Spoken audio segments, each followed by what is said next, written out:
Have you ever made a simple, quiet decision only to look back and realize it changed everything? That's how this story begins. Not with headlines or heroes, but with a mechanic, near a snowstorm, and a knock on a shed door in the middle of the night. It's a story about kindness that didn't ask for anything in return, about trust when there was no reason to give it, and about what happens when two lives, each broken in their own way, collide in the most unexpected corner of the world. But don't be fooled by how gently it begins, because what unfolds will challenge what you believe about second chances and the quiet power of simply doing what's right. Before we dive in, if you believe stories like this deserve to be told, stories that heal, uplift, and linger long after they end, consider subscribing to our channel. It helps us bring more light into a world that needs it. Now take a deep breath. Let me tell you what happened when a poor mechanic let a stranger sleep in his shed. Poor mechanic let a stranger sleep in his shed. The next morning, 12 SUVs surrounded his home. The wind howled through the cracks of the tin roof like an old ghost trying to come home.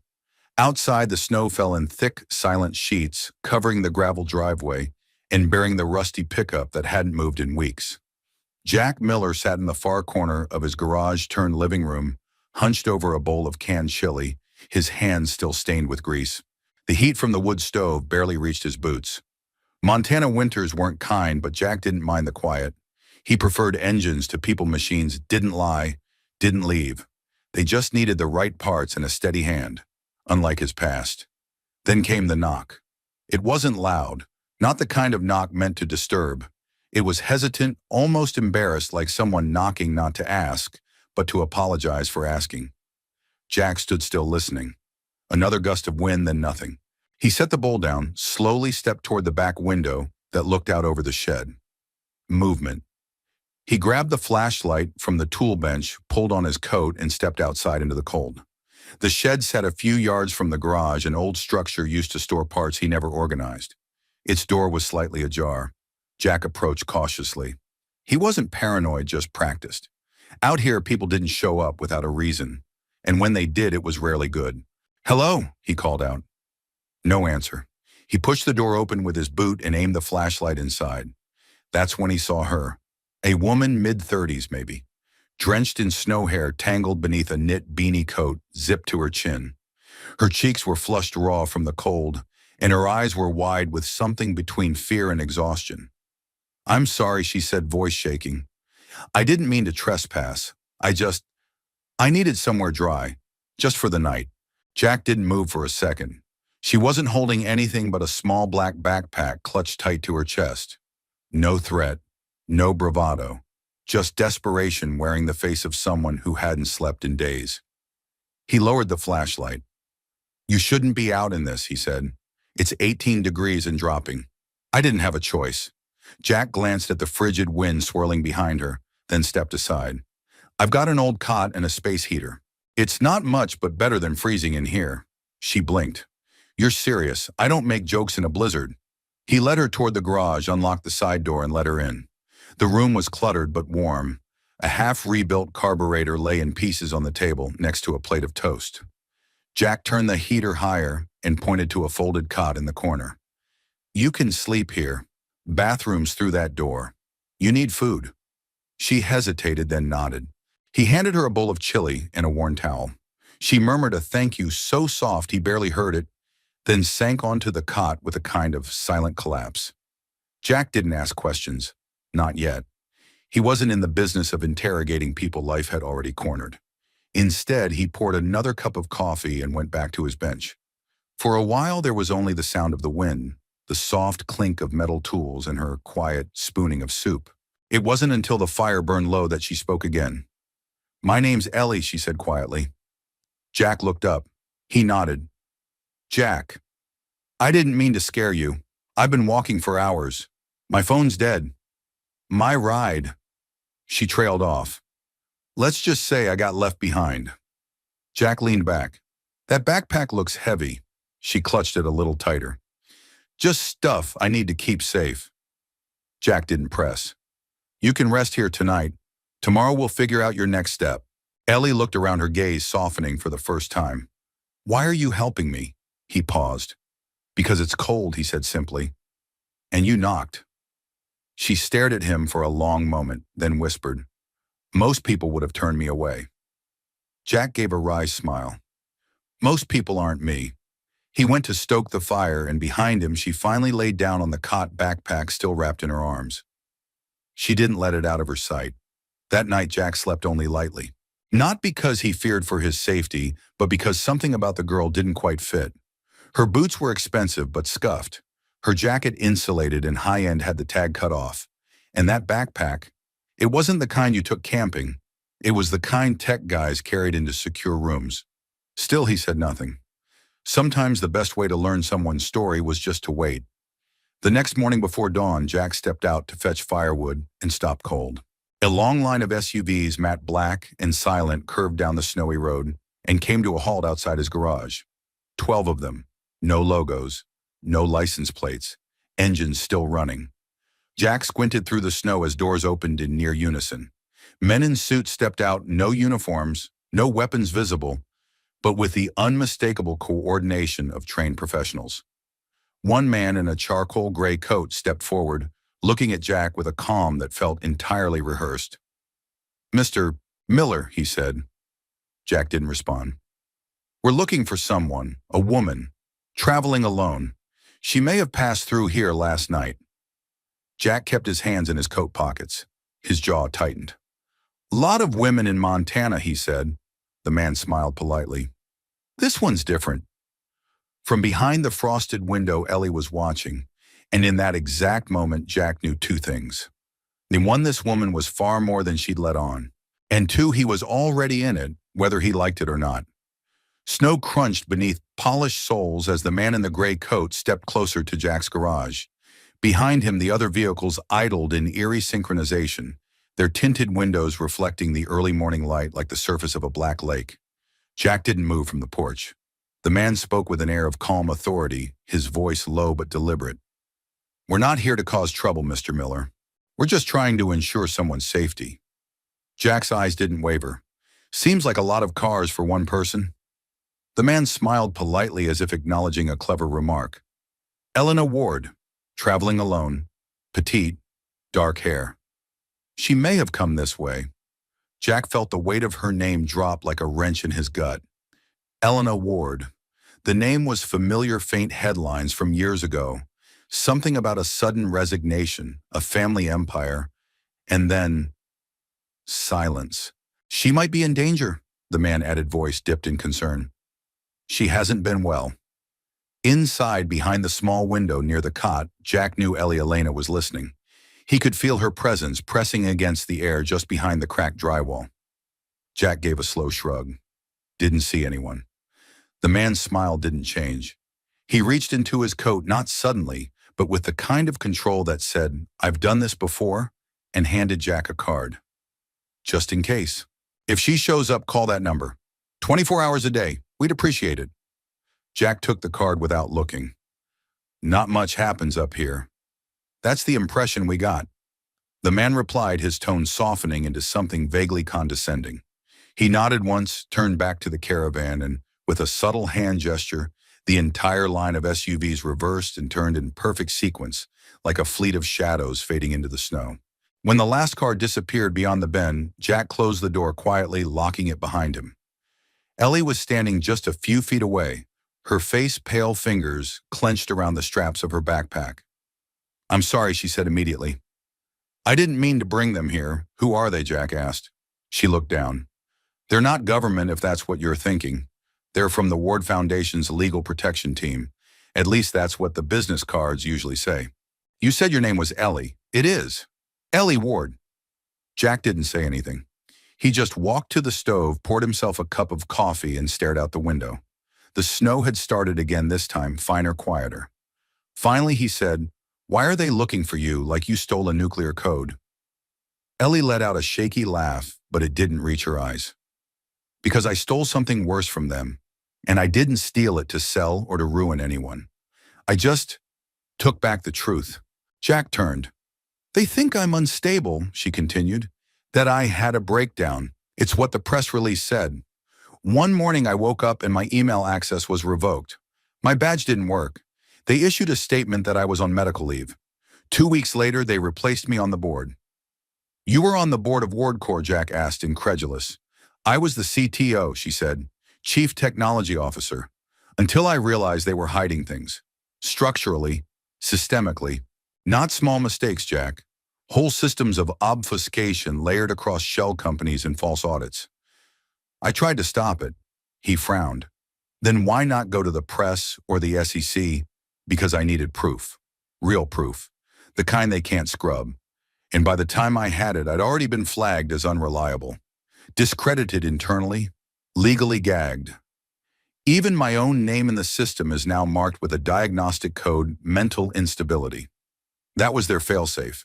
Jack leaned back, studying her carefully. And what's in the backpack?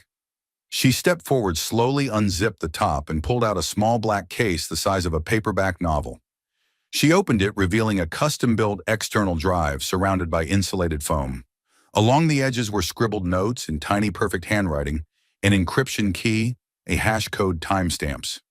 This contains a full immutable audit trail of internal transaction logs from WardCore's private blockchain.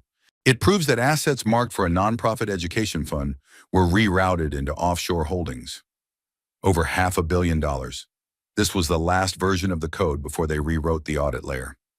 Jack whistled low. You weren't kidding. I didn't know where else to go. I had no one left to trust. And then last night I saw your light. He looked at her, unsure whether to feel honored or trapped. I'm not asking you to save me, Ellie said. I'm just asking you to let me stay until I figure out my next move. I can be gone in a day. Jack was quiet for a long time. He thought about the men in suits, the kind of people who use silence like a weapon. He thought about the look in Ellie's eyes when she said, I just took back the truth. He didn't know much about blockchains or shell companies, but he did know something about people who disappeared, who were erased not because they were wrong, but because they were inconvenient. He set his coffee down.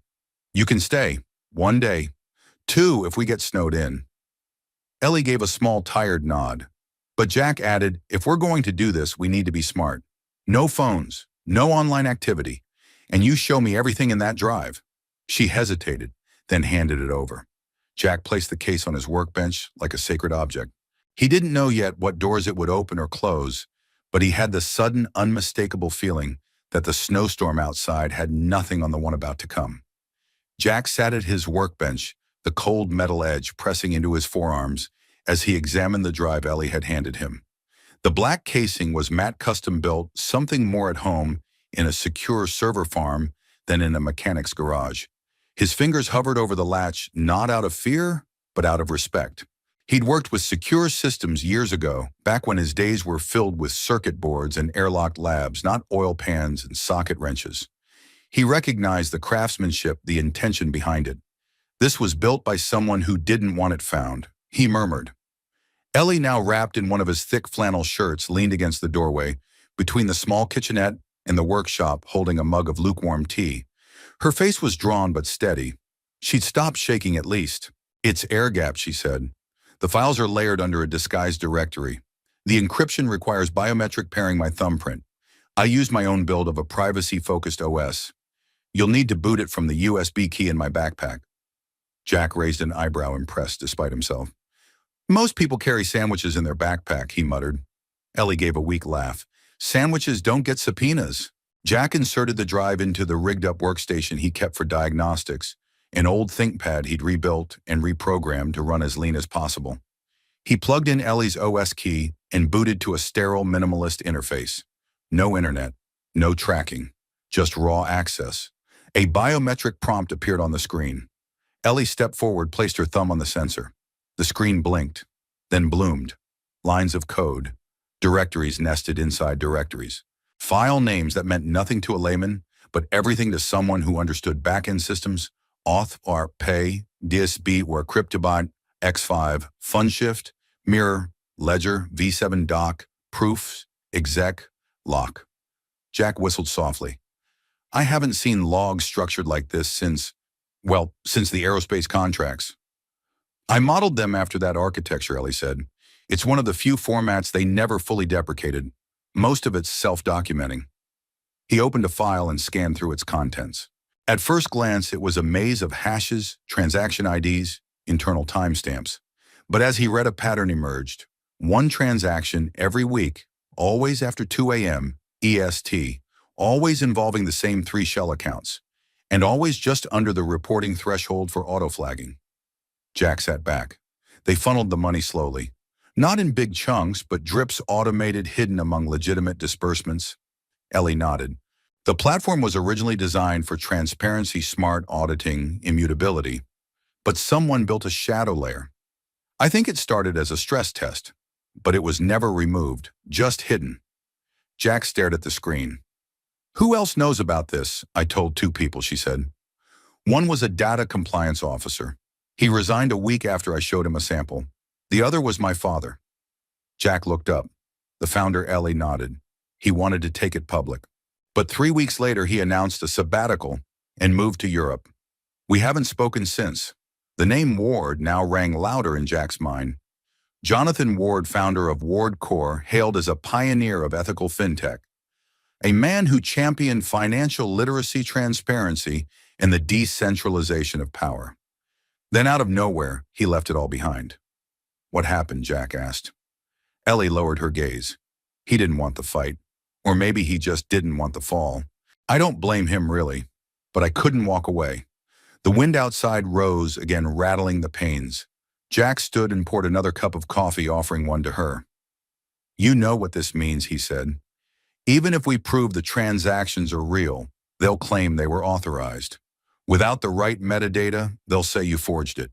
You've already been labeled mentally unfit, right? Ellie sipped. Yes, quietly, internally. Which means I can't testify without triggering a credibility hearing.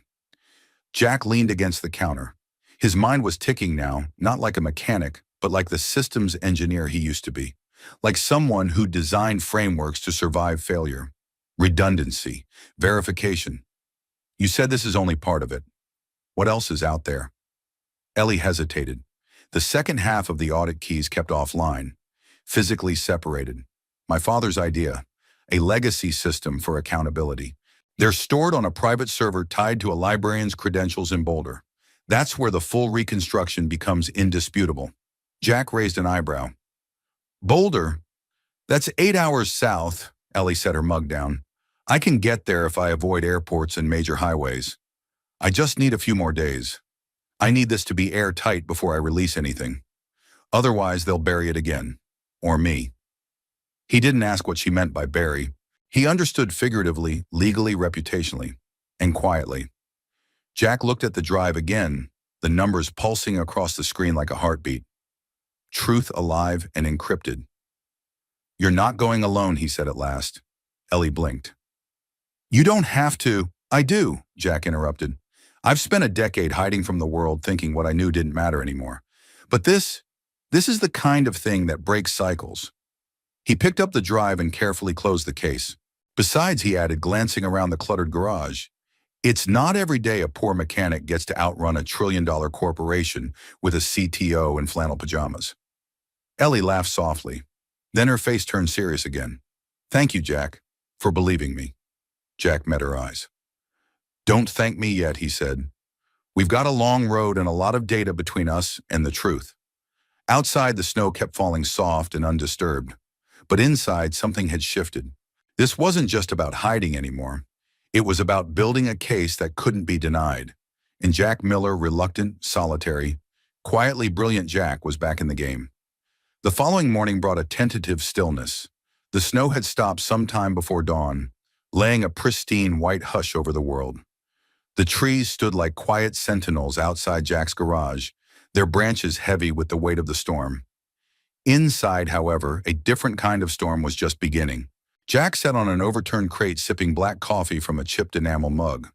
Across from him, Ellie stood over the workbench, watching the boot screen of the ThinkPad like it might turn into a courtroom. They hadn't spoken much since last night, not from awkwardness but from the weight of knowing too much too soon. Trust wasn't a word either of them used lightly. Now Ellie broke the silence. You said you used to work in aerospace systems. Jack gave a slow nod. 15 years ago. Back when people still believed in high-integrity firewalls and clean rooms. I was part of the embedded systems division for Aerotrace. Ellie tilted her head. That's the company that developed the avionics OS for civilian aircraft, right? Yep, in the fail-safe encryption for black box telemetry. She blinked. So you weren't just a systems guy. You wrote part of the national flight architecture. Jack shrugged, uncomfortable. That was another life. Ellie sat down slowly. Why'd you leave? Jack stared into his coffee for a long moment. The air between them shifted. There was a data misread. At least that's what the official report said. An anomaly in sensor fusion. A crash. 14 people died. Turned out the data hadn't been lost, it was overwritten. Someone had run a stress test protocol live without tagging it. We built the protocol, but we weren't told it would be used. I pushed for transparency. They pushed me out. Quietly, cleanly. He paused, then added, they offered me a settlement. I took a one-way ticket out of the industry instead. Ellie didn't speak. She didn't have to. There was a kind of respect that came from silence, the kind that acknowledged battle scars without asking to see them. Jack set his mug down. That's why I recognized your logs. They were built to be honest. Auditable. That kind of architecture doesn't come from corporate strategy. It comes from someone trying to protect truth from being buried. Ellie exhaled.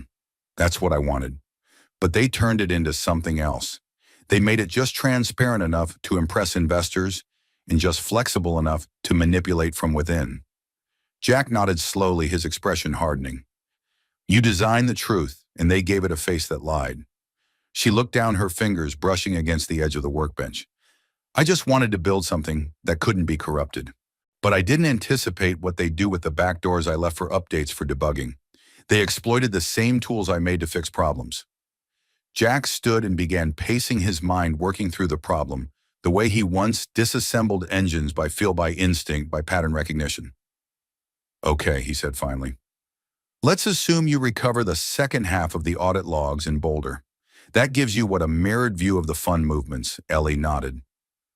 A complete view, transactional integrity, hash verification from both ends. With that, we can show not only where the money went, but that the audit records were falsified after the fact. But even with all that Jack said, how do you prove it wasn't you who manipulated the system? You were the CTO. You had access. You had keys. Ellie hesitated. I don't, she admitted. Not alone. Jack stopped pacing. But if the rebuild is conducted by someone else, she continued, someone with expertise and no stake in the outcome, the data will stand. The metadata will confirm creation dates, edit timestamps, source MAC addresses. None of it matches my devices. I've preserved the digital chain of custody. Jack nodded. And who do you trust to do the rebuild? Ellie looked up at him. You. The word hung in the air like an exposed wire. Jack chuckled, shaking his head. Ellie, I rebuild carburetors and patch diesel generators with paper clips and old faith. I haven't run a forensic chain since they shut down my clearance. But you're the only one who understands the layers beneath, she said softly. You see the design. You understand what integrity used to mean before everything got optimized for speed and stock value. You see what I tried to do? Jack ran a hand through his hair, then sighed. I'm not that man anymore. But you were. A long beat passed. He looked at the laptop, still humming quietly, patiently, waiting for its next command. The blinking cursor seemed to beckon him like an old friend. All right, he said finally. We'll go to Boulder. But we can't just walk in and download data from a private server without raising red flags. Ellie stood. I still have the login credentials. I never revoked them. The librarian hosting the node was my father's friend. He set it up as part of a pilot program with an academic archive. It's not on any commercial grid. Jack raised an eyebrow. You're telling me the final piece of a billion-dollar fraud case is hidden on a back-end university mirror server in Colorado under the guise of a research node? She smiled faintly. Welcome to American innovation. Jack sighed. All right, we'll leave tonight. My truck's too old to track. We'll take the back roads, stay off the main line. If they're watching traffic flow, we can't leave a digital trail. He walked to the corner and pulled a large duffel from under a bench, tossing it onto the cot. He began packing tools, batteries, 2 old burner laptops, a bag of zip ties, and a laminated road atlas so worn it looked like parchment. Ellie watched him with a mixture of disbelief and admiration. You had all this ready, Jack gave a tired half smile. You'd be surprised what you hold on to when you stop expecting the world to make sense. He paused, looking at her. You really sure about this? She didn't blink. I have to be. It's not just about the money. It's about the idea that systems can still work, that truth can still matter, even if it's inconvenient. Jack looked out the window. The sky was clearing, light bleeding slowly across the frozen landscape. He zipped the duffel shut. Then let's go find the rest of the truth, he said. The late afternoon sun broke through the Montana sky in fractured streaks of gold, melting the edges of the snowbanks that lined the two-lane highway.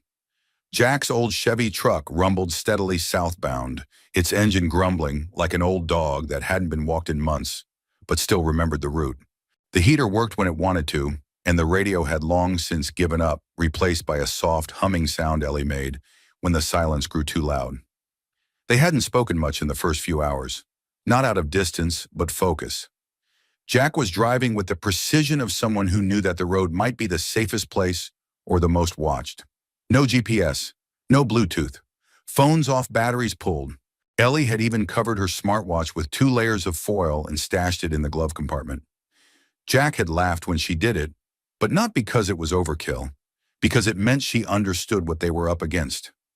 Where'd you learn to secure a drive like that? He finally asked, breaking the silence. Ellie looked out at the rolling white hills, her eyes distant. From my father. Jack raised an eyebrow. Before WarCorps, he worked in secure logistics. Built early encryption standards for financial records. He didn't trust the cloud, didn't trust wireless anything. He used to make me practice encrypting letters on paper before I was allowed to use a computer. Jack chuckled. My dad made me rebuild lawnmowers before I was allowed to touch the truck. Sounds like we both grew up under security protocols, she said softly. They stopped for gas just past the Wyoming border, an old station with rusting pumps and a clerk who looked like he'd been there since Carter was president. Jack paid in cash, nodded politely, and checked the tires, while Ellie ran inside for coffee. They didn't linger. Every minute they were visible was a minute catalog somewhere. Back on the road, Ellie turned to Jack, holding 2 steaming styrofoam cups. So how does a guy go from designing aerospace systems to rebuilding snowmobiles and drinking gas station coffee? Jack sipped the bitter brew, eyes on the road. You ever put everything into something you believed would make a difference, only to watch it get sold, gutted, and repurposed into something it was never meant to be? Ellie didn't answer. I built a protocol, Jack said after a pause. Redundant safety logic for avionics. It was supposed to guarantee a failover, even in the rarest anomalies. They liked it until they realized how much bandwidth it took. So they optimized it, pulled half the checks, said it was over-engineered. He paused. The version they used, my version, wasn't mine anymore. She didn't ask what happened next, she didn't have to. Instead, she said, that's why you recognize my audit logs. They follow the same principles. Integrity over efficiency, Jack said. Yeah, I saw it the second the data booted. The miles passed. The sky dimmed to blue charcoal, and the headlights cut twin paths through the dusk. Just north of Fort Collins, Jack turned off the main road, taking a narrow pass that wound through the foothills. You sure about this librarian, he asked? Ellie nodded. Yes. His name is Dr. Nathaniel Griggs. He was my father's closest friend in the early days, back when they were building open-source encryption frameworks. The archive node is housed under the university's Special Collections Wing. It's part of a test bed for academic data sovereignty. Off-grid, offline, no wireless relay. Jack smirked. Sounds like my kind of place. But Ellie's brow furrowed. He hasn't answered any of my messages in months. I just hope he's still there. Still himself. Jack nodded. We'll find out soon enough. They arrived in Boulder well after dark. The city lay quiet under a pale sky, the streets dusted with frost. Jack parked 3 blocks from the university entrance in a residential zone with no cameras. They walked the rest of the way in silence, duffel bags slung over Jack's shoulder, Ellie clutching her backpack like it was her last connection to the world she once knew. Campus was nearly deserted. Finals had ended weeks ago and the winter break left the halls eerily empty. They slipped in through a side door. Ellie had access to an alumni passcode still active after all this time. That fact alone made Jack nervous. The Special Collections Wing sat in the far corner of the library's lowest level. It was more vault than archive with temperature-controlled rooms and old-school punch locks. They passed shelves of hand-bound manuscripts and decommissioned servers stacked like ancient fossils. The smell of dust and solder filled the air. Ellie led him to a locked glass room tucked behind a row of microfilm scanners. Inside, an aging man in a wool vest sat at a desk covered in circuit diagrams and archival binders. He looked up as they entered. "Elena," his voice was warm, uncertain. "I was beginning to think I imagined you." "Hi, Nate," she said quietly. Dr. Griggs stood a little shakily and embraced her like one might a ghost. "I kept the node running," he said, "like he asked me to.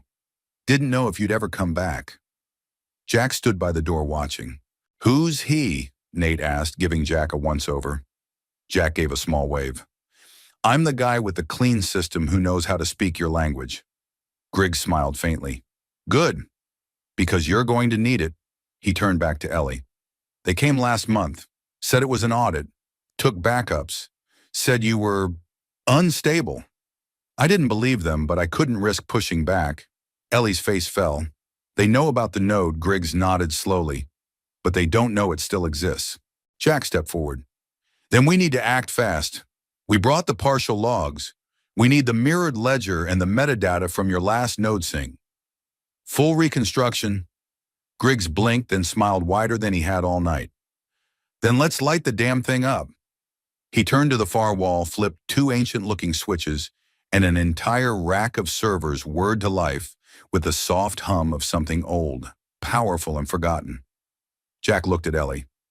"You ready?" She nodded. "I've been waiting for this for 2 years."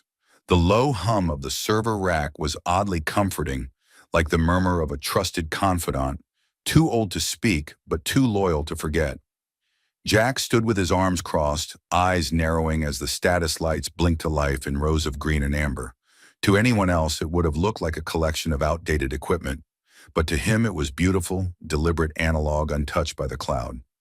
"System's been idle for 74 days, Doctor," Griggs said, reading the terminal like a seasoned conductor preparing an orchestra. "No incoming packets, no updates, but the core directory is intact." He tapped a few keys with steady fingers. "Pulling up the ward node. Let's see what they didn't erase." Ellie stood beside Jack, her arms folded tightly, her expression somewhere between dread and hope. "Will it recognize the data change?" she asked. "It should," Nate replied. "Your father built the synchronization algorithm off your original metadata map, and you never revoked the pairing, right?" She shook her head. "I couldn't. It was never technically mine. The node was always designated under his legacy access protocol." "Then we're good." He pressed enter. Lines of code scrolled rapidly across the screen. Directory maps, sync attempts, logs. Then, like a breath held too long, the system paused before flashing a single line of confirmation. "Ward node. Replication. Found sync available." Jack leaned forward. "We're in." Ellie's breath caught. "Download everything. Full environment. Don't just pull the files, image the whole disk." "Already on it," Jack said, stepping forward and plugging in the backup drive they'd brought from Montana. "If we're going to validate these logs in court or in front of anyone who matters, we need provenance. Untouched block-level snapshots." He moved like a surgeon now, each keystroke measured, each folder verified. What he found confirmed what Ellie had told him, the mirrored ledger hashed against time-stamped entries from the original blockchain entries that no longer existed in the public ledger. But here in this old server with peeling labels and analog fans, the truth had been waiting. As the data transfer ticked past 28%, a soft ping interrupted the silence. Jack's head snapped toward the terminal. "What was that?" Ellie asked. Dr. Griggs frowned. "System alert. External ping detected. Not intrusion, just a handshake request." "Could be an automated query," Jack muttered, but he was already moving.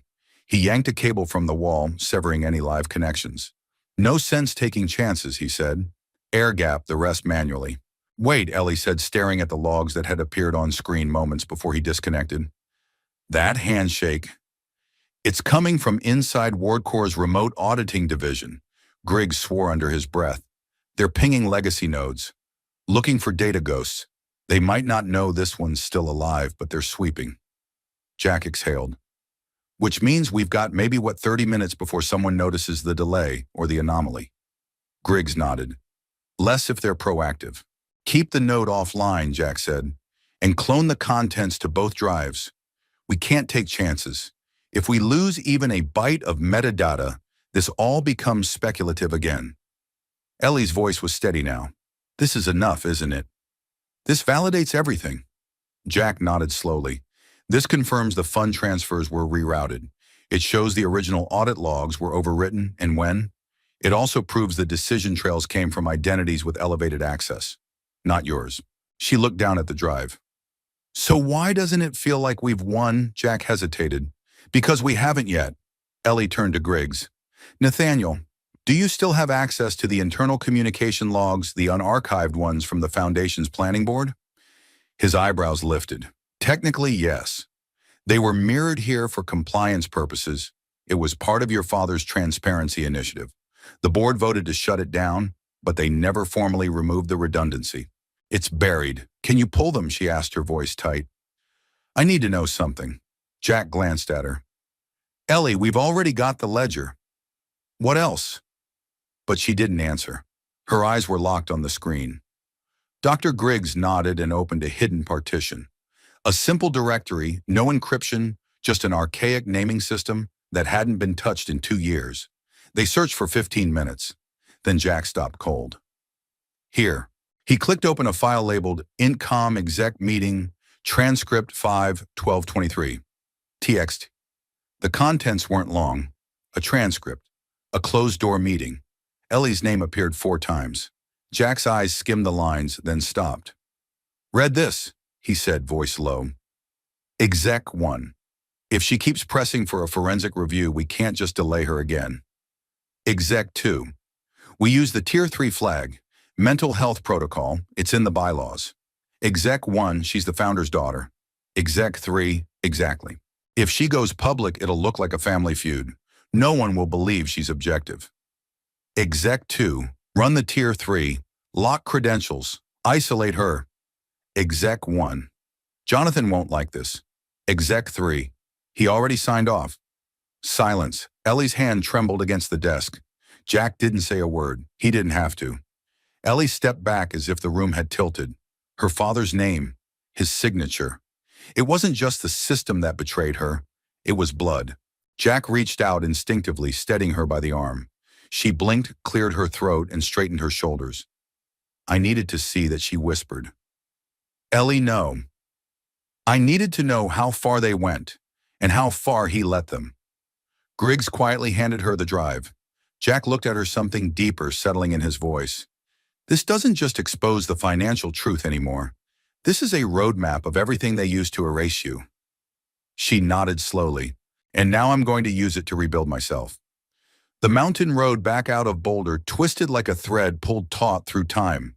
Jack's truck roared against the inclined tires, crunching over hardened snow.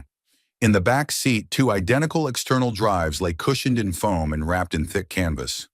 Within them pulsed the data Ellie had risked everything to recover, proof of betrayal, of corruption, and perhaps most bitterly of consent. Ellie sat in the passenger seat watching the trees blur past. She hadn't spoken in over an hour. Jack stole a glance at her. Her posture was straight, shoulders squared, but her hands were clenched in her lap like she was holding something invisible together. You okay? He asked. She blinked slowly as if returning from somewhere far off. No, she said quietly. But I will be. They drove on. The plan was clear: get back to Montana, where Jack's garage, disconnected and unsuspicious, could serve as their processing center. From there, they'd rebuild the audit trail on clean hardware and begin preparing a package for external release. They needed a platform to publish the findings, a legal team to shield Ellie, and above all, a strategy to control the narrative. But narratives weren't easy to control, and especially when no one wanted to hear them. They stopped for food in a nowhere town, 1 diner, 1 gas station, and a blinking motel sign that hadn't worked since the 90s. Jack ordered black coffee and eggs. Ellie picked at dry toast. You said you tried to reach out before, Jack said. To the press, she nodded, barely tasting her food. 3 different outlets. 2 never responded. The 3rd ran a piece saying I was experiencing post-traumatic stress following a disruptive exit from WardCorps. It was buried under a sponsored article about blockchain in the wine industry. Jack stirred his coffee slowly. You think they were paid off, not directly. Just nudged. Media's like infrastructure. Doesn't take much to redirect it, just a few levers in the right hands. Half the reporters I spoke to were investors. The other half didn't understand the data. Jack leaned back, eyes narrowing. We need someone who does. Ellie looked up. You have someone in mind, I might. Back in his aerospace days, Jack had worked briefly with a systems compliance officer named Ava Mitchell, a bulldog with a legal degree and an engineer's brain. After leaving the corporate world, she'd become a digital transparency advocate, operating a nonprofit watchdog group called Ledgerlight, small, underfunded, but stubborn as hell. She's the kind of person who doesn't take bribes, Jack said, because she knows no one can afford her silence. Does she know you? She knew who I was before I disappeared. Ellie met his eyes. Then let's find her. Jack nodded, pulled out the diner's ancient payphone directory, and after a few dead ends found a mailing box in Portland tied to Ledgerlight. No direct number, no office address, just a website with a .org domain and a contact form guarded by CAPTCHAs. She doesn't want to be found easily, Ellie said, watching him work. That's how you know she's legit, Jack replied. They sent a message, need verification on critical audit trail, high integrity data, names involved, willing to provide proof of source, digital chain of custody, and cross-verified metadata.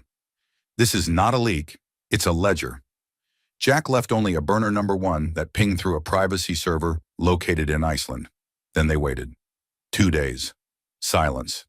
Then just before dawn on the third morning, the phone buzzed once, then again.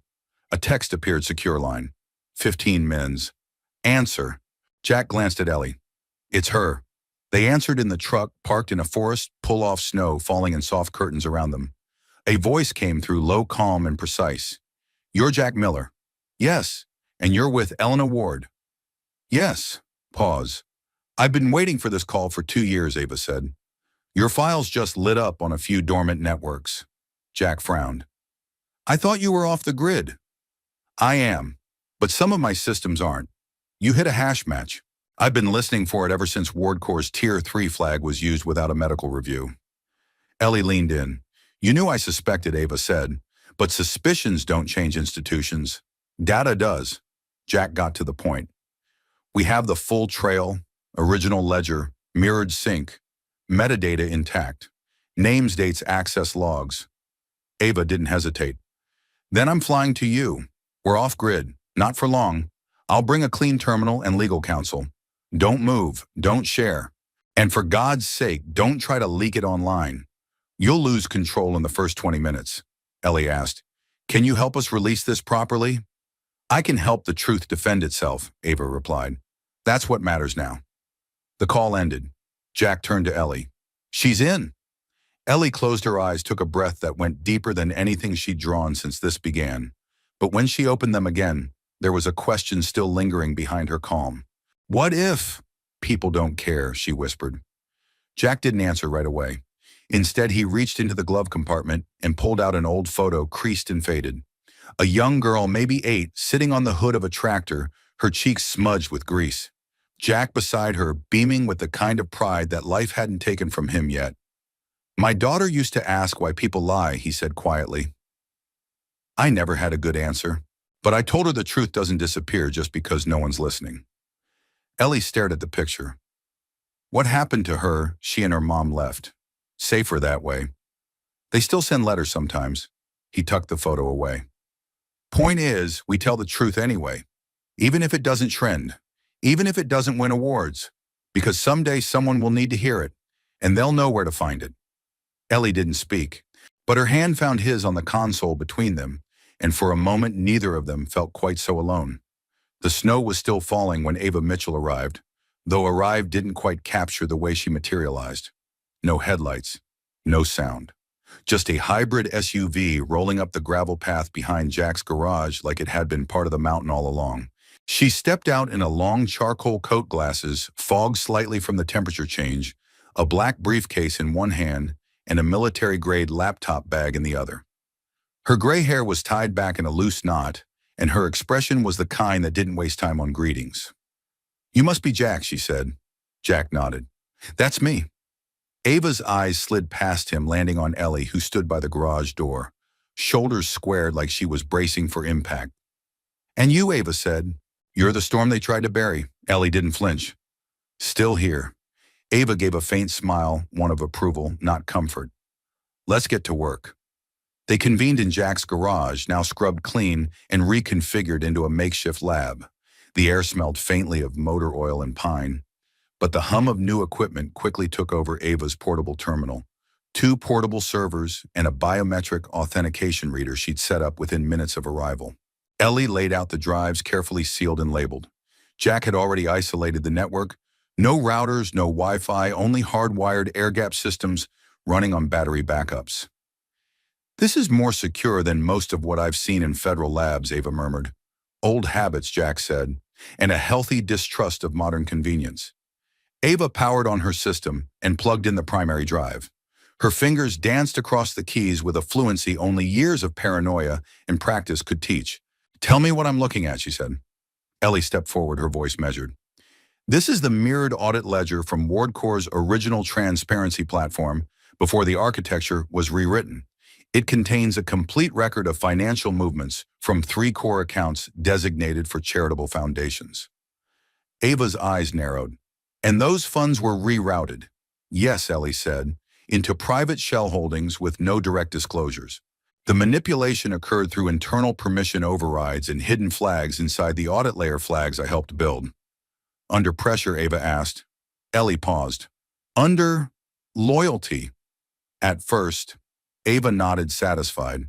"And the Tier 3 designation, we recovered transcripts," Jack said, stepping in. "Board-level discussion to discredit Ellie using internal health codes. Her access was revoked. Medical leave filed. No diagnosis ever given." Ava's fingers froze for a fraction of a second. Classic pre-litigation sterilization. Seen it before. Hard to fight, but traceable. She pulled up a subdirectory and opened a document Jack hadn't accessed yet. A compressed XML file labeled NT Sec Protocol 23 Override. "What's this?" Ava asked, typing rapidly. Ellie leaned forward, eyes widening. "That shouldn't be here," explained Jack said. "It's a top-level permission grant," she whispered. "One-time use, written manually. Used to override encryption keys and redirect ledger mirroring to a decoy server. Only one person could generate that key." "Your replacement?" Jack asked. "No," Ellie said, voice hollow. "My father." Ava looked up. "Your father signed the override." Ellie nodded slowly. "That's his biometric hash, his key signature, which means he knew. Maybe even before I was removed." The silence was sharp. Jack's face tightened, but Ava's didn't change. She'd seen too many betrayals, too many fathers who chose silence over scandal. "I can work with this," she said, "because now we don't just have financial data. We have intent." "But will anyone believe it?" Ellie asked. "They already painted me as unstable. Just because we have the proof doesn't mean people will want to see it." "That's where the strategy comes in," Ava said, her voice growing colder, more precise. "You're not going to walk into a courtroom and declare war. You're going to offer a controlled leak. Not to media, not to bloggers, but to the one place that still deals in consequences, the investors." Jack leaned forward. "You want to weaponize shareholder accountability?" Ava nodded. "WardCore is still public, still beholden to SEC regulations and market ethics policies. If we release the data to the major equity stakeholders with proof of mismanagement, the board will collapse in on itself before it can mount a defense. They'll protect their money before they protect their reputation." Ellie said nothing, but Jack could see it in her face, an internal battle between vindication and grief. This wasn't the kind of justice she'd imagined. It was quiet, corporate, bloodless, but real. Ava turned to her briefcase and pulled out a stack of pre-drafted NDAs, a sealed legal binder, and a set of contact cards. "We'll need one last thing," she said. "A statement from you, Ellie.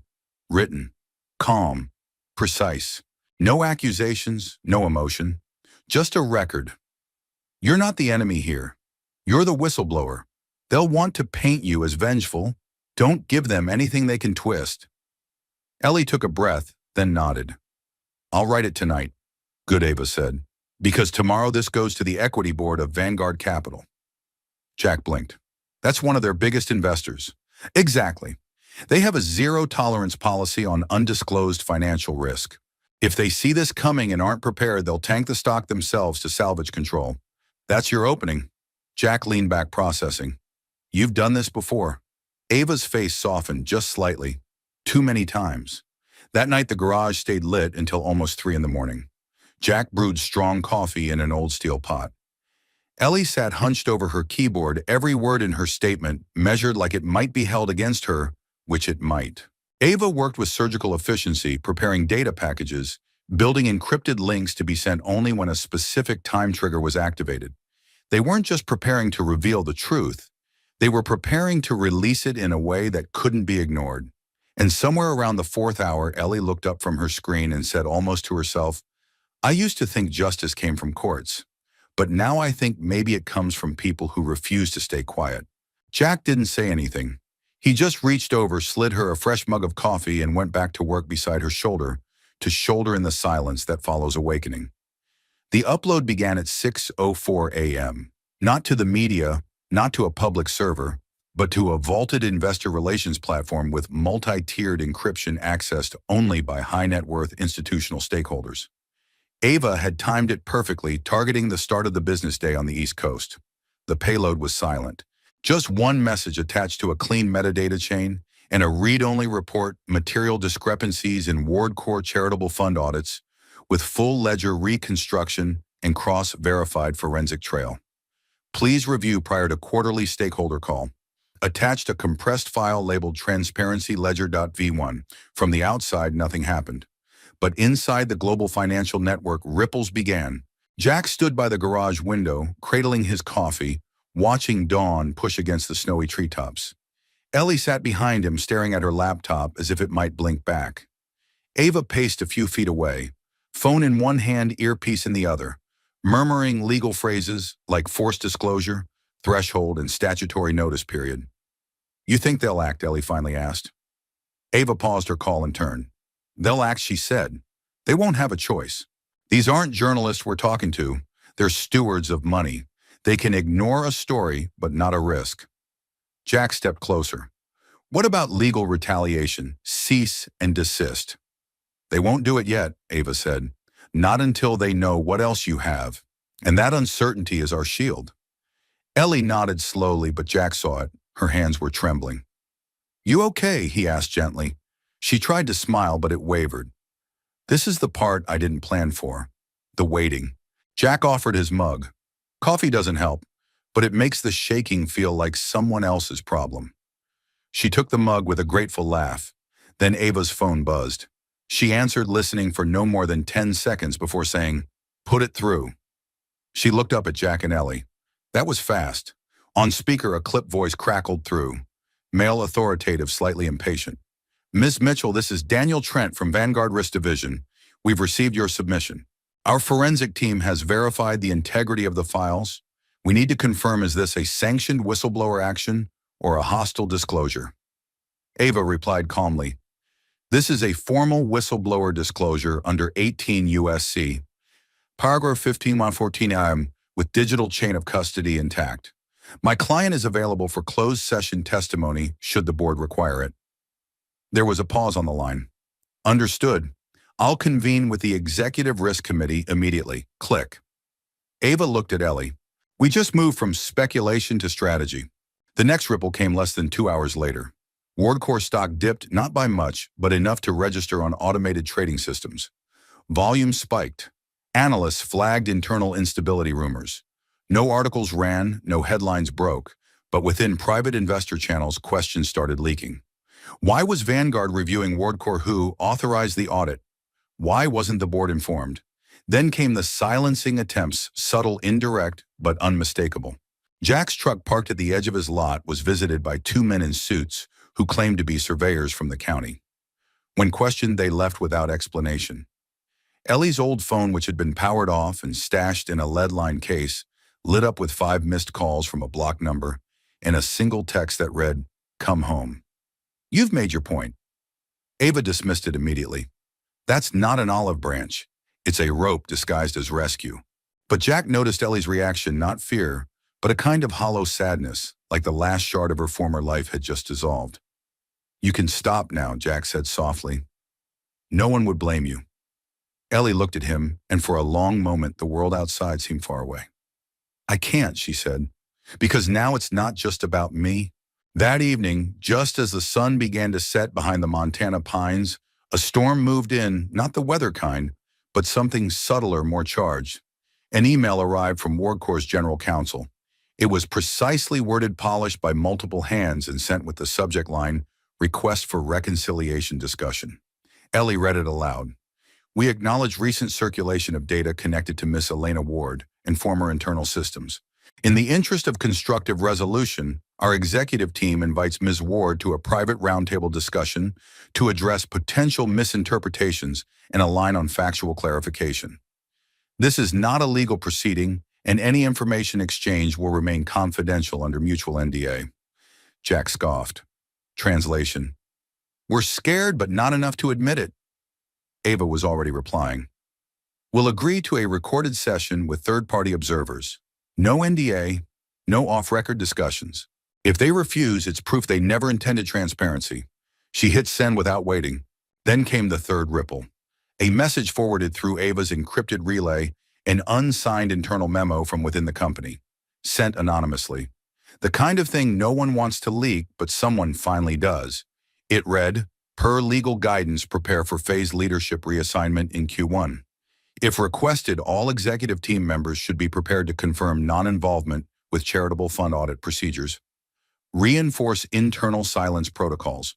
Media response should center on legacy systems issues and forthcoming transparency reforms. Do not acknowledge whistleblower status until further notice. Jack let out a long breath.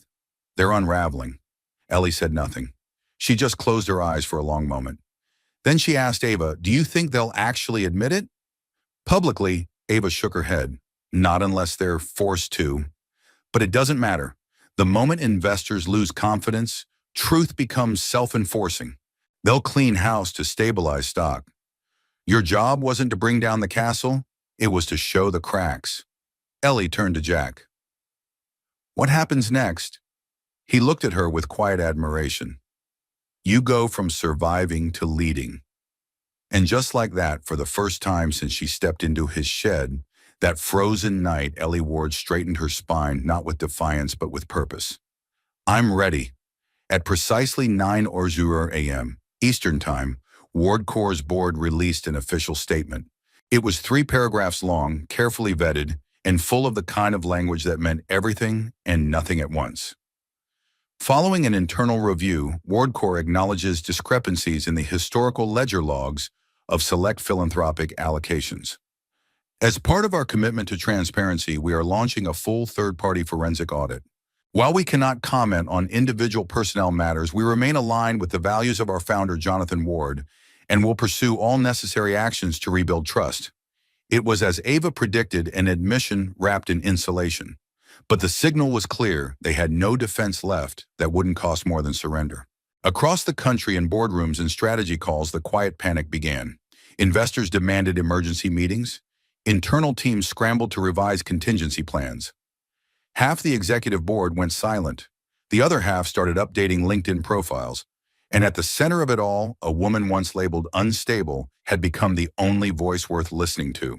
Inside Jack's garage-turned-war room, the atmosphere was part exhaustion, part disbelief. Ava read the statement out loud, then leaned back, folding her arms. They blinked. Jack exhaled. It's not an apology. It's better, Ava said. It's exposure. Now every journalist, regulator, and institutional watchdog has a reason to dig. And WardCorps just invited them in. Ellie didn't speak. She stood by the open door, letting the cold air sweep in across the floor. The snow outside had melted in patches, revealing gravel beneath a metaphor she didn't miss. What now? She asked, voice barely above a whisper. Ava looked over. Now you decide who you want to be in the aftermath. By midday, her inbox was full. 2 national newspapers, a producer from a major streaming platform, a former mentor she hadn't heard from in 5 years, and most notably a message forwarded through Ava from WardCorp's interim chairwoman. It was short and shockingly direct. Ms. Ward, I understand your reservations, but I believe the best way forward is through reform, not scorched earth. The board will meet in private session next week. I would like to extend an invitation for you to participate on record on principle and in purpose. If you're willing to return not as a subordinate, but as a stakeholder in rebuilding, we are ready to listen. Jack stared at the message and frowned. That sounds dangerously reasonable. Ellie read it 3 times. They're not offering me a role. They're offering me responsibility. Ava nodded.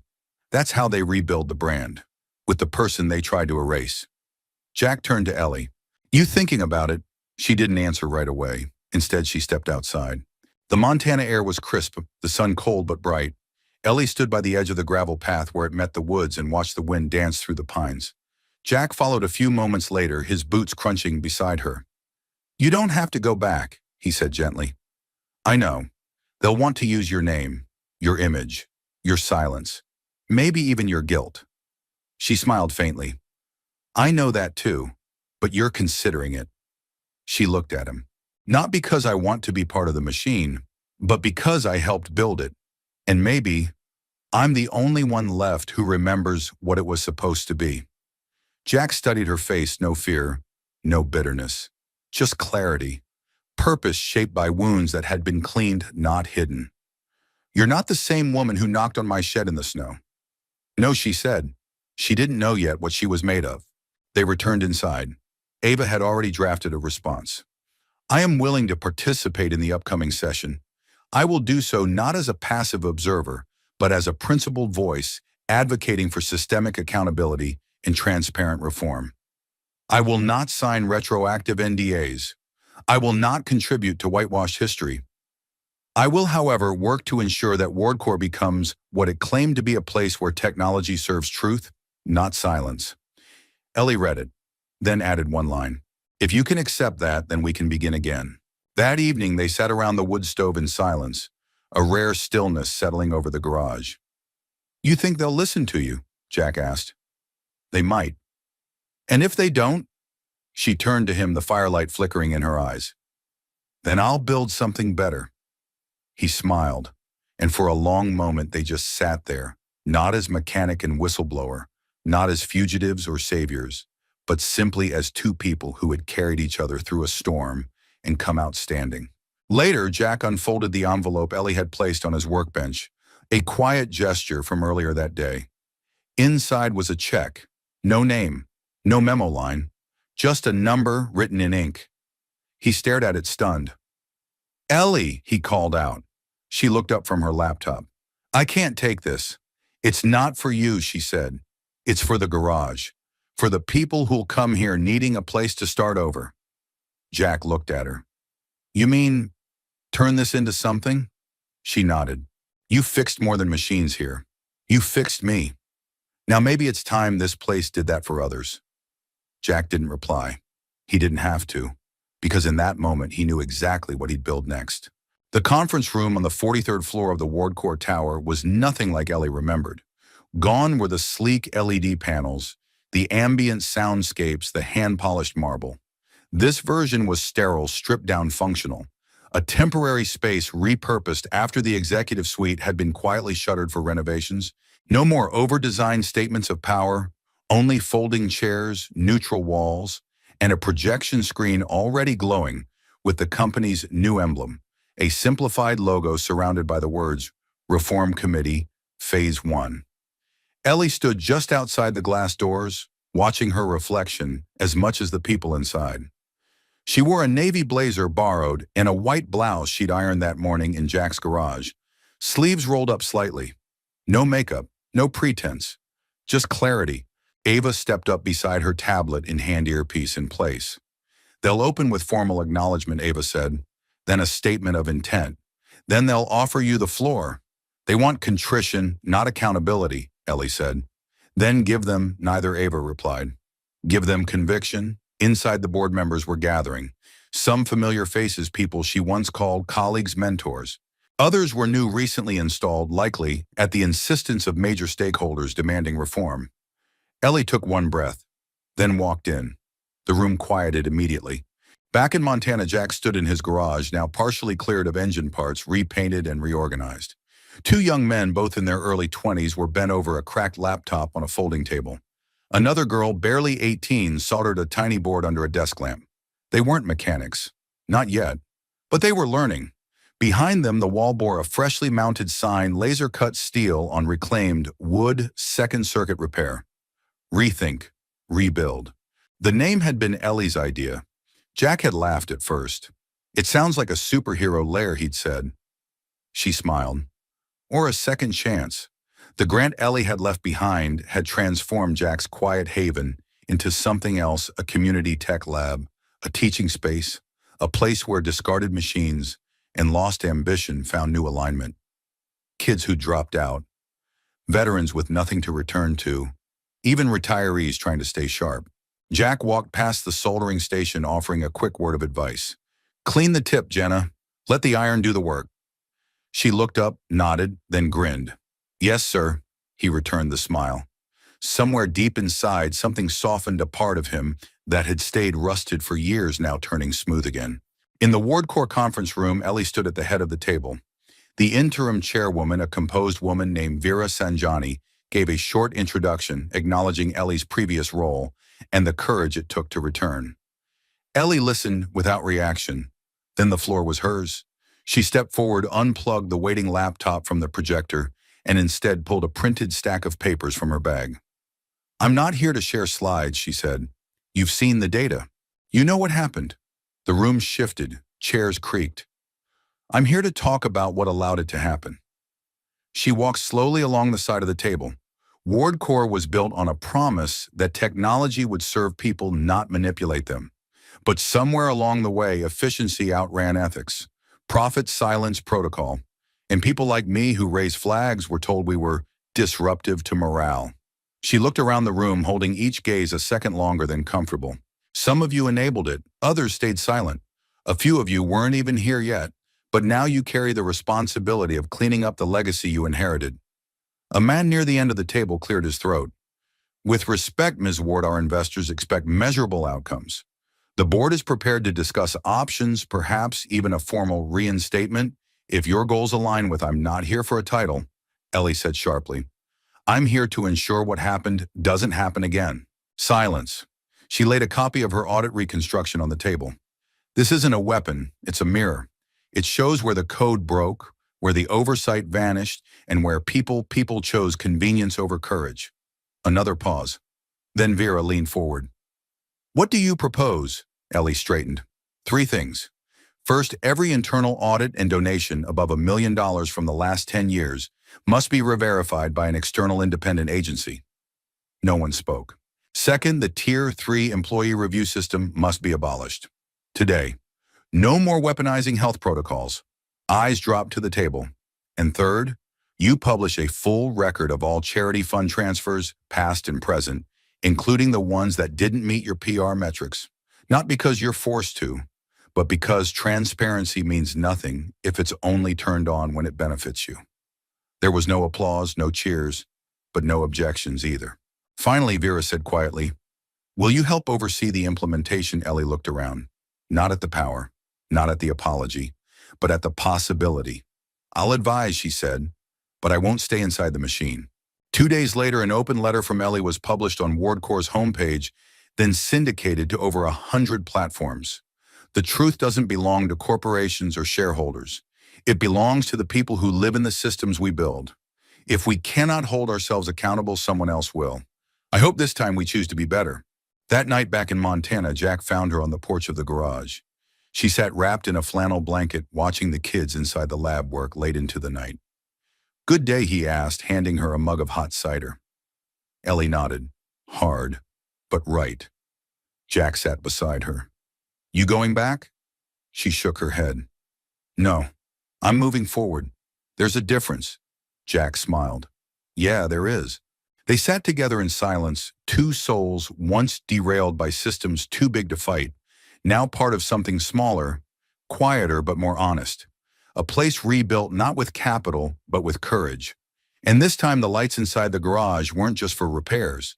They were for restoration. Winter faded slowly in Montana. The snow didn't vanish all at once. It receded inch by inch in trickles and thaw lines, giving way to patches of earth and stubborn crocuses that insisted on blooming through the cold. Life has always returned quietly. So did the rhythm of the garage. But it wasn't just a garage anymore. The sign above the door still read Second Circuit, though now it hung against a newly built awning. Inside, the space pulsed with quiet activity. Young adults hunched over stripped-down laptops. Two older veterans reassembling the logic board of an old 3D printer. A teenager explaining blockchain concepts to a retired electrician.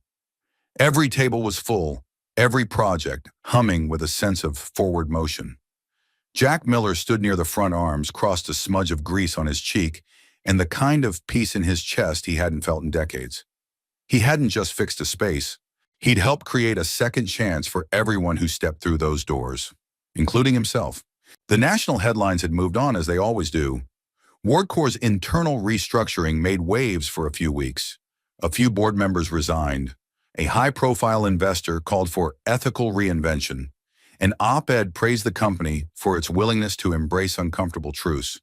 But most people never read the full story. They didn't need to, because it wasn't about headlines anymore.